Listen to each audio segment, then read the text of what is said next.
ಆತ್ಮೇರೆ ನಮಸ್ಕಾರ. ನಾನು ಜಯಪ್ರಕಾಶ್ ನಾಗ್ತಿಹಳ್ಳಿ. ಸಣ್ಣ ಸಂತೋಷಗಳನ್ನು ಸಂಭ್ರಮಿಸುವ ಮನಸ್ಸು, ದೊಡ್ಡ ಕಷ್ಟಗಳನ್ನು ಸಹಿಸುವ ಶಕ್ತಿ, ಇವೆರಡೇ ಜೀವನದ ಕಲೆಯ ಸಾರ ಅಂತ ವಿಲಿಯಂ ಆಸ್ಲಿಟ್ ಅನ್ನೋರು ಹೇಳ್ಯಾರೆ. ನಾನಂತೂ ಈ ಸಂತೋಷ ಹೇಗೆ ಸಿಗುತ್ತೆ, ಎಲ್ಲಿ ಸಿಗುತ್ತೆ, ಈ ಥರದ್ದೆಲ್ಲ ಸ್ವಲ್ಪ ತಲೆ ಕೆಡಿಸ್ಕೊಂಡು ಈ ವಿಡಿಯೋಗಳನ್ನು ನಮ್ಮ ಯೂಟ್ಯೂಬ್ ಚಾನಲ್ನಲ್ಲಿ ನೀಡ್ತಾ ಇದ್ದೀನಿ. ನೀವು ಗಮನಿಸ್ತಾ ಇದ್ರೆ ಗೊತ್ತಾಗ್ತದೆ. ಇನ್ ಪರ್ಸ್ಯೂಟ್ ಆಫ್ ಹ್ಯಾಪಿನೆಸ್ ಅಂದರೆ ಸಂತೋಷದ ಅನ್ವೇಷಣೆ ಕುರಿತೇ ಸ್ವಲ್ಪ ತಲೆ ಕೆಡಿಸ್ಕೊಂಡಿದ್ದೀನಿ ನಾನು. ಓಕೆ, ಆ ಒಂದು ದಿಶೆನಲ್ಲಿ ನೋಡ್ತಾ ಇದ್ದಾಗ ಈ ವಿಲಿಯಂ ಹ್ಯಾಸ್ಲಿಟ್ ಹೇಳಿಕೆ ಇದೆಯಲ್ಲ, ದೊಡ್ಡ ಕಷ್ಟಗಳನ್ನು ಸಹಿಸುವ ಶಕ್ತಿ ನೀಡುತ್ತೆ ಅಂತ. Small thing. ಓಕೆ, ಈಗ ಪೆನ್ನು, ನನ್ನ ಪೆನ್ ಚೆನ್ನಾಗಿ ಬರೀತಾ ಇದೆ, ಬಿ ಹ್ಯಾಪಿ. ಯಾರೋ ಹೇಳ್ತಾರೆ, ಏಯ್ ಸರ್ ಚೆನ್ನಾಗಿದೆ ಪೆನ್ನು ಅಂತಾರೆ, ಬಿ ಹ್ಯಾಪಿ. ಯಾರೋ ಈ ಶರ್ಟ್ ಚೆನ್ನಾಗಿದೆ ಅಂತಾರೆ, ಬಿ ಹ್ಯಾಪಿ. ಯಾವುದೋ ಮಾತು, ಥ್ಯಾಂಕ್ಸ್ ಸರ್, ನಿಮಗೆ ನಿಮ್ಮಿಂದ ಉದ್ಧಾರ ಆದ್ವಿ ಅಂತಾರೆ, be happy. Be happy for even minute things. ಸಣ್ಣ ಪುಟ್ಟ ಸಂತೋಷಗಳೇ ಸಂತೋಷದ ಬುಗ್ಗೆಗಳು ಅಂತ ಕೂಡ ಒಂದು ವಿಡಿಯೋ ಮಾಡಿದ ನೆನಪು ನನಗೆ. ಓಕೆ, ಈ ವಿಷಯ ಅಷ್ಟು ಇಂಪಾರ್ಟೆಂಟು. ಹಾಗಾಗಿ ನಾನು ನಮ್ಮ ಆನ್ಲೈನ್ ಸ್ಟೂಡೆಂಟ್ಸ್ಗೆ ಇದನ್ನೊಂದು ಅಸೈನ್ಮೆಂಟ್ ಥರ ಕೊಡ್ತಾ ಇದ್ದೀನಿ. ಏನು, ಈ ವಿಚಾರದ ಬಗ್ಗೆ ನಿಮ್ಮ ಅನಿಸಿಕೆ ಹೇಳ್ರಿ ಅಂದ್ಬಿಟ್ಟು ಮಾಡ್ರೇಟ್ ಮಾಡೋದಕ್ಕೆ ನೇತ್ರಾವತಿ ಅವರಿಗೆ ಕೊಡ್ತಾ ಇದ್ದೇನೆ. Yes madam, over to Netravati. ನಮಸ್ತೆ ಸರ್, ಎಲ್ಲರಿಗೂ ನಮಸ್ಕಾರಗಳು. ಜಯಪ್ರಕಾಶ್ ನಾಗ್ತಿಹಳ್ಳಿ ಯೂಟ್ಯೂಬ್ ಚಾನಲ್ಗೆ ಸ್ವಾಗತ. ಇವತ್ತಿನ ವಿಷಯ ಸಣ್ಣ ಸಂತೋಷಗಳನ್ನು ಸಂಭ್ರಮಿಸುವ ಮನಸ್ಸು, ದೊಡ್ಡ ಕಷ್ಟಗಳನ್ನು ಸಹಿಸುವ ಶಕ್ತಿ, ಇವೆರಡರ ಜೀವನ ಕಲೆ ಸಾರ್ ಅಂತಾನೆ ಹೇಳ್ಬೋದು. ಈ ವಿಷಯದ ಕುರಿತು ಎಂತ ಸಣ್ಣ ಸಣ್ಣ ಸಂತೋಷಗಳನ್ನು ನಾವು ಅನುಭವಿಸುತ್ತಾ ಹೋದ್ರೆ ನಮ್ಮ ಜೀವನದಾಗ ದೊಡ್ಡ ಎಂತ ಕಷ್ಟಗಳು ಸವಾಲುಗಳು ಬಂದ್ರು ಅದನ್ನು ಸವಾಲುಗಳನ್ನು ಎದುರಿಸುವ ಶಕ್ತಿ ನಮ್ಮಲ್ಲಿ ತಾನೇ ಸೃಷ್ಟಿ ಆಗ್ತದ ಅಂತಾನೆ ಹೇಳ್ತೀನಿ. ಈ ವಿಷಯದ ಕುರಿತು ವಿಕಾಸ್ ಸರ್ ಅವ್ರು ಏನ್ ಹೇಳ್ತಾರೆ ಕೇಳೋಣ. ಮೊದಲನೇದಾಗಿ ನಮಸ್ತೆ ಸರ್, ಈ ವಿಷಯದ ಕುರಿತು ಹೇಳಿ. ನಮಸ್ತೆ ಮೇಡಮ್. ನಮಸ್ತೆ ಎಲ್ಲರಿಗೂ ಸ್ನೇಹಿತರೆ. ಖಂಡಿತವಾಗಿ ನಮ್ಮ ಜಯಪ್ರಕಾಶ್ ನಾಗ್ತಿಹಳ್ಳಿ ಇವತ್ತು ಒಳ್ಳೆ ವಿಚಾರನ ಕೊಟ್ಟಿದ್ದಾರೆ. ಸಣ್ಣ ಸಂತೋಷಗಳನ್ನು ಸಂಭ್ರಮಿಸಿ ದೊಡ್ಡ ಕಷ್ಟಗಳನ್ನು ನಾವು ಯಾವ ರೀತಿಯಾಗಿ ಸಹಿಸುವ ಶಕ್ತಿ, ಈ ಎರಡನ್ನೂ ನಮ್ಮ ಜೀವನದ ಕಲೆಯ ಮುಖಾಂತರ ನಾವು ಹೇಗೆ ಕಂಡುಕೊಳ್ಬೇಕು ಅಂತ ಹೇಳ್ತಾ ಬಂದಿದ್ದಾರೆ. ಯಾಕೆಂದ್ರೆ ಚಿಕ್ಕ ಚಿಕ್ಕದ ಸಂತೋಷಗಳನ್ನ ನಾವು ಯಾವ ರೀತಿಯಾಗಿ ನಾವು ಜೀವನದಲ್ಲಿ ಬದುಕಿನಲ್ಲಿ ನಾವು ಮುಂದೆ ಬರ್ತೀವಿ ಅಂತ ಹೇಳಲಿಕ್ಕೆ ಕೊಟ್ಟಿದ್ದಾರೆ. ಖಂಡಿತವಾಗಿ ಈಗ ಎಕ್ಸಾಂಪಲ್ ನಾವು ತಗೊಂಡ್ರೆ ರೈತರು ಮುಂಗಾರಿನ ಬೆಳೆ ಏನಾದ್ರು ಮಳೆ ಸ್ಟಾರ್ಟ್ ಆದಾಗ ಅವ್ರಿಗೆ ಮುಂಗಾರಿನ ಬಿತ್ತಿದಾಗ ಅವರು ಹೇಗೆ ಒಂದು ಚಿಕ್ಕದಾಗಿ ಸಂತೋಷನ ಪಡ್ತಾರೆ. ಅದೇ ರೀತಿಯಾಗಿ ರೈತರಿಗೆ ಏನಾದ್ರು ಕಷ್ಟ ಬಂದಾಗ, ಅತಿವೃಷ್ಟಿ ಇರ್ಬೋದು, ಅನಾವೃಷ್ಟಿ ಇರ್ಬೋದು, ಬೆಳೆ ನಾಶವಾದಾಗ ಅವರಿಗೆ ಕಷ್ಟವನ್ನು, ಆ ಜೀವನದಲ್ಲಿ ಅವ್ರ ಕಷ್ಟನ ಎರಡನ್ನೂ ಸಮಾದೂರಕ್ಕೆ ಜೀವನ ಕಲೆಯನ್ನ ರೂಪಿಸ್ಕೊಳ್ಳೋ ಒಂದು ಕಲೆಯನ್ನ ಬರಬೇಕು ಅದು ಕಷ್ಟ ಕಾಲದಲ್ಲಿ ಅಂತ ಹೇಳ್ಬೋದು. ಯಾಕೆ ಅದೇ ರೀತಿಯಾಗಿ ಒಂದು ತಾಯಿಯ ಪ್ರೀತಿನ ಮಗುನ ಒಂದು 2-3 ತಿಂಗಳಲ್ಲಿ ಅವ್ರಿಗೆ ತಾಯಿಗೆ ಅಮ್ಮ ಅಂತ ಹೇಳಿದಾಗ ನಗು ಮುಖಾಂತರ ಅವರು ಹೇಗೆ ಆನಂದವನ್ನ ಸೃಷ್ಟಿಯಾಗುತ್ತೆ. ಅದೇ ರೀತಿ ರಾತ್ರಿ ಎಲ್ಲ ಅನಾರೋಗ್ಯದಿಂದ ಮಗು ಏನಾದ್ರು ಬಳಲಿದಾಗ ತಾಯಿ ರಾತ್ರಿ ಪೂರಾ ಮಗುವನ್ನ ನೋಡೋ ಒಂದು ಸಹಿಸುವ ಒಂದು ಶಕ್ತಿ ಕೊಡುವ ಒಂದು ಕಷ್ಟವನ್ನ ಕೊಡುವ ಶಕ್ತಿನ ಆ ಕಲೆಯನ್ನ ರೂಪಿಸ್ಕೊಳ್ಳೋ ಒಂದು ಕಡೆಗೇನೆ ಗಮನ ಹರಿಸ್ತಾರೆ ಅಂತ ಹೇಳ್ಬೋದು. ಹಾಗೆ ಅದೇ ರೀತಿ ಈ ನಮ್ಮ ಕುಟುಂಬಗಳಲ್ಲಿರ್ಬೋದು, ಪ್ರತಿ ಭಾನುವಾರ ಏನಾದ್ರು ಒಂದು ಟ್ರಿಪ್ ಹೋಗ್ಲಿಕ್ಕೆ ನಗ್ತಾ ಒಂದು ಸಣ್ಣ ಸಣ್ಣ ಒಂದು ಚರ್ಚಾ ವಿಷಯದಲ್ಲಿ ಭಾಗಿಯಾಗಬಹುದು. ಅದೇ ರೀತಿಯಲ್ಲಿ ಏನಾದರೂ ಕುಟುಂಬದಲ್ಲಿ ಆರ್ಥಿಕ ಕಷ್ಟಗಳು ಬಂದಾಗ, ಅದಕ್ಕೆ ಸಾಲದ ಹೊರೆ ಇರ್ಬೋದು, ಬೇರೆ ಆರ್ಥಿಕ ಕಷ್ಟ ಬಂದಾಗ ಅದನ್ನ ಸಹಿಸ್ಕೊಳ್ಳೋ ಒಂದು ಕಲೆನ ನಾವು ಜವಾಬ್ದಾರಿಯಾಗಿ ತಗೋಬೇಕಾಗ್ತದೆ. ಆ ರೀತಿಯಾದ ಒಂದು ಜೀವನ ಕಲೆನ ನಾವು ರೂಪಿಸ್ಕೋಬೇಕಾಗ್ತದೆ.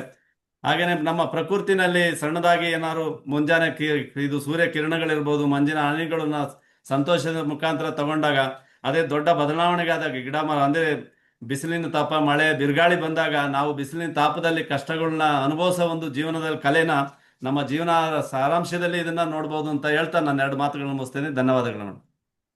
ಧನ್ಯವಾದಗಳು ಸರ್, ತುಂಬಾ ಚೆನ್ನಾಗಿ ಹೇಳಿದ್ರಿ. ಯಾಕೆ ಒಂದು ಬೆಳಗಿನ ಜಾವದಲ್ಲಿ ಒಂದು ಸೂರ್ಯನ ಕಿರಣ ಒಂದು ಸ್ಪರ್ಶ ಮಾಡ್ತದಲ್ಲ, ಅದೊಂದು ವಿಟಮಿನ್ ತರ ನಮ್ಮನ್ನು ಒಂದು ಪೋಷಕಾಂಶಗಳ ರೀತಿಯಲ್ಲೇ ಕೊಡುತ್ತದೆ. ಅಲ್ಲಿಂದ ನಮ್ಮ ಸಂತೋಷ ಶುರುವಾಗುತ್ತದೇನು. ಆ ತರ ಪ್ರತಿಯೊಂದನ್ನು ನಾವು ಅಳವಡಿಸ್ಕೊತ ಹೋದ್ರೆ ತುಂಬಾ ಪ್ರತಿಯೊಂದರಲ್ಲೂ ನಾವು ಸಂತೋಷವನ್ನು ಕಾಣಬಹುದು ಅಂತಾನೆ ಹೇಳಿದ್ರು. ಇದೇ ತರ ಈಗ ಸಿದ್ದಣ್ಣ ಅಂಗಡಿಗೇರಿ ಅವರು ಸರ್ ಈ ವಿಷಯದ ಕುರಿತು ಏನ್ ಹೇಳ್ತಾರೆ ಕೇಳೋಣ. ನಮಸ್ತೆ ಸರ್. ನಮಸ್ಕಾರ ಮೇಡಮ್. ಆತ್ಮೇರೆ ನಮಸ್ಕಾರ. ಇವತ್ತಿನ ಒಂದು ಚರ್ಚಾ ವಿಷಯ ಸಣ್ಣ ಸಂತೋಷಗಳನ್ನು ಸಂಭ್ರಮಿಸುವ ಮನಸ್ಸು, ದೊಡ್ಡ ಕಷ್ಟಗಳನ್ನು ಸಹಿಸುವ ಶಕ್ತಿ, ಇವೆರಡೇ ಜೀವನದ ಒಂದು ಕಲೆಯ ಸಾರ ಅಂತೇಳಿ ವಿಲಿಯಂ ಹ್ಯಾಸ್ಲೆಟ್ ಅವರ ಒಂದು ಹೇಳಿಕೆ ಇದು. ಏನಪ್ಪಾ ಅಂದ್ರೆ ಇದೊಂದು ಜೀವನ ಕಲೆ ಅಂತ ಹೇಳ್ಬೋದು, ಆರ್ಟ್ ಆಫ್ ಲಿವಿಂಗ್ ಅಂತ ಹೇಳ್ಬೋದು. ಇವು ಸುಂದರವಾದ ಸಾಲುಗಳು ಇವು. ಸಣ್ಣ ಒಂದು ಸಂತೋಷಗಳನ್ನು ಸಂಭ್ರಮಿಸುವ ಒಂದು ಮನಸ್ಸು ಒಂದು ಬಹಳ ಒಂದು ಎಲ್ಲ ಒಂದು ಮನುಷ್ಯರಿಗೂ ಒಂದು ಬೇಕು. ಯಾಕಂದ್ರೆ ಇವು ನೋಡಿ, ಒಳ್ಳೆಯ ಒಂದು ಹವಾಮಾನ, ಒಂದು ಏನೋ ಮಳೆ ಆಯ್ತಪ್ಪ ಸ್ವಲ್ಪ, ಅದನ್ನು ಒಂದು ನಾವು ಸಂತೋಷ ಪಡ್ಬೇಕು. ಓ, ಎಷ್ಟು ಚೆನ್ನಾಗಿ ಮಳೆ ಆಯ್ತಲ್ಲ. ಸಣ್ಣ ಪುಟ್ಟ ಸ್ನೇಹಿತರ ಜೊತೆ ಒಡನಾಟ, ಹೋಗಿ ಬಂದ್ವಾ, ಒಳ್ಳೆ ಒಂದು ನಗು, ಒಳ್ಳೆ ಒಂದು ಮಾತಾಡೋದಾಯ್ತು, ಮನೇಲಿ ಒಂದು ಕಾಪಿ ಕೊಡುವ, ಕಾಪಿ ಚೆನ್ನಾಗಿತ್ತ, ಅದನ್ನು ಅವರು ಒಂದು ಅಪ್ರಿಶಿಯೇಟ್ ಮಾಡೋಕೆ ಮನೆಯವರಿಗೆ, ಚೆನ್ನಾಗಿದೆ ಕಾಪಿ, ಅದು ಒಂಥರ ಒಂದು ನಾವು ಸಂತೋಷ, ಅವ್ರಿಗೆ ಸಂತೋಷ, ಮನಸ್ಸು ಮತ್ತೆ ಪೂರ್ತಿಯಾಗಿ ಒಂದು ಆಸ್ವಾದನೆ ಮಾಡ್ದಂಗಾಗುತ್ತೆ. ಅಲ್ಲಿಂದ ನಾವು ದೊಡ್ಡ ಕಷ್ಟಗಳನ್ನು ಸಹಿಸುವ ಶಕ್ತಿ, ಯಾರು ಒಂದು ಸಣ್ಣ ವಿಷಯಗಳನ್ನು ಸಂತೋಷ ಪಡೋದಿಲ್ಲೋ ಅವ್ರಿಗೆ ಆಟೋಮೆಟಿಕ್ ಆಗಿ ದೊಡ್ಡ ಕಷ್ಟಗಳನ್ನು ಸಹಿಸುವ ಒಂದು ಶಕ್ತಿನೇ ಇರೋದಿಲ್ಲ. ಯಾವ ಮನುಷ್ಯ ಸಣ್ಣ ವಿಷಯಗಳಲ್ಲಿ ಸಂತೋಷವನ್ನು ಕಾಣ್ತಾನೋ ಆಟೋಮೆಟಿಕ್ ಆಗಿ ಅವನೇನ್ ಮಾಡ್ತು, ದೊಡ್ಡ ಒಂದು ಕಷ್ಟಗಳನ್ನು ಎದುರಿಸುವ ಒಂದು ಶಕ್ತಿ ತಾನಾಗೆ ಬರುತ್ತದೆ ಅಂತ ಹೇಳ್ಬೋದು ನಾವು. ಇದು ನಮಗೆ ಏನನ್ನು ಕಲಿಸ್ತದಪ್ಪ ಅಂತಂದ್ರ, ಧನಾತ್ಮಕ ಚಿಂತನೆ, ಸ್ಥಿತಪ್ರಜ್ಞೆ ಮತ್ತು ಮಾನಸಿಕ ಒಂದು ನೆಮ್ಮದಿಯನ್ನು ನಮಗೆ ಕಲಿಸ್ತಿದ್ದು ಇದು. ಧನಾತ್ಮಕ ಒಂದು ಚಿಂತನೆ ಅಂದ್ರ ಸಣ್ಣ ವಿಷಯಗಳ ಬಗ್ಗೆ ಒಂದು ಕೃತಜ್ಞತೆ ಇರ್ಬೇಕು ನಾವು. ಏನೇ ಒಂದು ಯಾರೋ ನಮ್ಗೆ ಹೆಲ್ಪ್ ಮಾಡಿದ್ರು, ನಾವು ಅವ್ರಿಗೊಂದು ಹೆಲ್ಪ್, ಒಂದು ಸಣ್ಣ ಪುಟ್ಟ ಒಂದು ಅವ್ರು ನಮ್ಗೆ ಸಹಾಯ ಮಾಡಿದ್ರು ಆಯ್ತು, ನಾವು ಅವ್ರಿಗೆ ಕೃತಜ್ಞತೆ ಹೇಳೋದ್ರಿಂದ ನಾವು ಒಂದು ನಮ್ಮ ಮನಸ್ಸು ಸಾಕಷ್ಟು ಗಟ್ಟಿ ಆಗುತ್ತೆ. ಅದೇ ತರ ಸುಖ ಮತ್ತು ದುಃಖಗಳನ್ನು ನಾವು ಸಮನ್ವಯ ಕಾಣಬೇಕು. ಮಾನಸಿಕ ನೆಮ್ಮದಿ, ಒತ್ತಡಗಳಿಂದ ನಮ್ಗೆ ಸಾಕಷ್ಟು ಇದು ನಮ್ಮನ್ನ ದೂರ ಮಾಡತ್ತಂತ ಹೇಳ್ಬೋದು. ಈಗ ನಾವು ಹೆಂಗಿರ್ಬೇಕಪ್ಪ ಅಂದ್ರ, ಸಣ್ಣ ಒಂದು ಮಗುವಿನ ತರ ಇರ್ಬೇಕು. ಮಗು ಯಾವತ್ತು ನೋಡ್ರಿ, ಅದು ಸಣ್ಣ ಪುಟ್ಟ ಒಂದು ವಿಷಯಕ್ಕೂ ಎಲ್ಲಕ್ಕೂ ನಗ್ತಾ ಇರುತ್ತೆ. ಮಗು ಯಾವಾಗ್ಲೂ ಖುಷಿಯಿಂದ ಇರುತ್ತೆ. ನಾವು ದೊಡ್ಡ ಒಂದು ವ್ಯಕ್ತಿಗಳಲ್ಲಿ ಆ ಖುಷಿಯನ್ನು ಕಾಣ್ಲಿಕ್ಕೆ ಸಾಧ್ಯ ಇಲ್ಲ. ಅದನ್ನ ನಾವು ಆದಷ್ಟು ಮಗುವಿನ ತರ ಇರ್ಲಿಕ್ಕೆ ನಾವು ಟ್ರೈ ಮಾಡ್ಬೇಕು. ಈಗ ಯಾವತ್ತು ನಾವು ಸುಖ ಮತ್ತು ದುಃಖ ಇವೆರಡೂ ಸಮನ್ವಯ ಇರೋದ್ರಿಂದ ನಮ್ಮ ಒಂದು ಜೀವನ ಸಂತೋಷವಾಗಿರುತ್ತೆ. ಈಗ ಸಹನೆ, ಧೈರ್ಯ ಮತ್ತು ಸಂತೋಷ ಇವೇ ನಮ್ಮ ಯಶಸ್ವಿ ಜೀವನದ ಒಂದು 3 ಸ್ತಂಭಗಳಂತ ಹೇಳ್ತೀವಿ ನಾವು. ಸಣ್ಣ ಒಂದು ಸಂತೋಷಗಳನ್ನ ಆಸ್ವಾದಿಸುವವನೇ ಒಂದು ದೊಡ್ಡ ಒಂದು ಜೀವನವನ್ನು ಆನಂದಿಸ್ತಾನಂತ ಹೇಳ್ತೀವಿ ನಾವು. ಇಲ್ಲಿ ಏನಾಗುತ್ತಪ್ಪ ಅಂದ್ರೆ, ಜೀವನವು ಒಂದು ಏನಾಗುತ್ತೆ ಇಲ್ಲಿ, ಒಂದು ಸಂತೋಷದಲ್ಲಿ ವಿನಯ ಇರ್ಬೇಕಂತ ಹೇಳ್ತೀವಿ ನಾವು. ಅದೇ ತರ ಸಂಕಟದಲ್ಲಿ ಧೈರ್ಯ, ಇವೇ ಒಂದು ನಿಜವಾದ ಮನುಷ್ಯನ ಒಂದು ಆಭರಣಗಳಂತ ಹೇಳ್ತೀನಿ ನಾನು. ಈ ಒಂದೆರಡು ಮಾತುಗಳನ್ನು ಹೇಳ್ತಾ ಧನ್ಯವಾದಗಳು. ಧನ್ಯವಾದಗಳು ಸರ್, ತುಂಬಾ ಚೆನ್ನಾಗಿ ಹೇಳಿದ್ರಿ. ಸುಖ ದುಃಖ ಅನ್ನೋದು ಎರಡನ್ನು ಸಮಾನವಾಗಿ ಆಸ್ವಾದಿಸುವುದರಿಂದ ನಮ್ದು ಯಾವುದೇ ಅಲ್ಲಿ ಮನುಷ್ಯನ ಮನಸ್ಥಿತಿ ಸಮಾನವಾಗಿ ಇರುವುದರಿಂದ ಎಂತ ಕಷ್ಟಗಳು ಇರಲಿ, ಎಂತ ಸಂತೋಷ ಬಂದನ್ನು ಒಂದು ನಿಭಾಯಿಸುವಂತ, ಜೀವನವನ್ನು ಉನ್ನತ ಸ್ಥಾನಕ್ಕೆ ಒಯ್ಯುವಂತ ಒಂದು ಶಕ್ತಿ ಪ್ರೇರಣೆ ಆಗ್ತದಂತಾನೆ ಹೇಳ್ಬೋದು. ಧನ್ಯವಾದಗಳು ಸರ್. ಸುದರ್ಶನ ಸರ್, ಈ ವಿಷಯದ ಕುರಿತು ಏನ್ ಹೇಳ್ತಾರೆ? ನಮಸ್ತೆ ಸರ್. ನಮಸ್ತೆ ಮೇಡಮ್. ಸಣ್ಣ ಸಣ್ಣ ಮೂಮೆಂಟ್ಗಳು ಏನಿರುತ್ತೆ ಅದೆಲ್ಲದನ್ನು ಸಂಭ್ರಮಿಸೋದು ಪ್ರತಿಯೊಬ್ಬರಿಗೂ ಅಗತ್ಯ ಮೇಡಮ್. ಮತ್ತೆ ಪ್ರತಿಯೊಬ್ರು ಸಂಭ್ರಮಿಸ್ಲೇಬೇಕು. ಆತರ ಸಂಭ್ರಮಿಸೋದ್ರಿಂದ ಏನಾಗ್ತಾ ಇರುತ್ತೆ, ಸಣ್ಣ ಸಣ್ಣ ಸಂತೋಷಗಳನ್ನ ನಮಗೆ ಅದೊಂದು ಧೈರ್ಯ ಇರುತ್ತೆ. ಮತ್ತೆ ಆ ಸಣ್ಣ ಸಣ್ಣ ಸಂತೋಷಗಳು ನಮಗೆ ಯಾವಾಗ್ಲೂ ಫ್ರೀ ಆಗೋದಕ್ಕೆ ಅನುಕೂಲ ಮಾಡ್ಕೊಡುತ್ತೆ. ಹೇಗೆ ಫ್ರೀ ಆಗುತ್ತೆ ಅಂದ್ರೆ, ಈ ಸಣ್ಣ ಸಣ್ಣ ಸಂತೋಷಗಳು ಮೈಂಡ್ ಅಲ್ಲಿ ಏನೋ ಒಂದು ಖುಷಿನ ಕೊಡೋದ್ರಿಂದ ಮೈಂಡ್ ಯಾವಾಗ್ಲೂ ಫ್ರೀ ಆಗಿರುತ್ತೆ. ಮತ್ತೆ ಮುಖ ಯಾವಾಗ್ಲೂ ಹಸನ್ಮುಖಿ ಆಗಿರ್ತೀವಿ ನಾವು.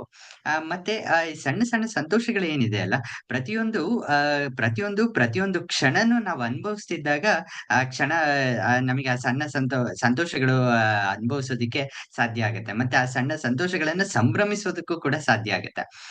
ನಾವು ನೋಡಿರ್ಬೋದು, ತುಂಬಾ ಜನ ಏನೋ ಒಂದು ಮುಂದೆ ಒಂದು ಸಣ್ಣ ಕಾಮಿಡಿ ಆದ್ರೂ ಕೂಡ ನಗೋದೇ ಇಲ್ಲ. ನಗು ಮನುಷ್ಯನಿಗೆ ಅಗತ್ಯ. ಬಟ್ ಆ ನಗಲೇ ಇಲ್ಲ ಅಂದಾಗ ಏನಾಗತ್ತೆ, ಅವರ ಮುಖ ಭಾವನೆ ಆಗಿರ್ಬೋದು ಅಥವಾ ಇದಾಗಿರ್ಬೋದು, ಯಾರಿಗೂ ನೋಡೋದಿಕ್ಕೆ ಅಷ್ಟು ಇಷ್ಟ ಅಂತ ಅನ್ಸೋದಿಲ್ಲ. ಅದೇ ರೀತಿ ಈ ದೊಡ್ಡ ದೊಡ್ಡ ಕಷ್ಟಗಳು ಬಂದಾಗ ಈ ಸಣ್ಣ ಸಣ್ಣ ಸಂತೋಷಗಳನ್ನ ಸಂಭ್ರಮಿಸೋದ್ರಿಂದ ಆ ದೊಡ್ಡ ದೊಡ್ಡ ಕಷ್ಟಗಳು ಬಂದಾಗ ನಮ್ಮ ಮುಖದಲ್ಲಿ ಅದು ಕಾಣಿಸೋದಿಕ್ಕೆ ಸಾಧ್ಯ ಆಗೋದಿಲ್ಲ. ಏನಾಗುತ್ತೆ, ಅದಕ್ಕಿಂತ ಈ ಸಣ್ಣ ಸಣ್ಣ ಸಂತೋಷಗಳೆಲ್ಲದೂ ಕೂಡ ಸೇರಿ ಒಗ್ಗೂಡಿ ದೊಡ್ಡ ಕಷ್ಟಗಳು ಇದೆ ಅನ್ನೋದು ಕೂಡ ನಮಗೆ ಮರ್ಸ್ಬಿಡುತ್ತೆ. ಅಷ್ಟು ಶಕ್ತಿ ಇದೆ ಈ ಸಣ್ಣ ಸಣ್ಣ ಸಂತೋಷಗಳಿಗೆ. ಏನಾಗುತ್ತೆ, minutes of minute things makes the huge difference ಅಂತ ಹೇಳ್ಬಿಟ್ಟು ಹೇಳ್ತಾರೆ.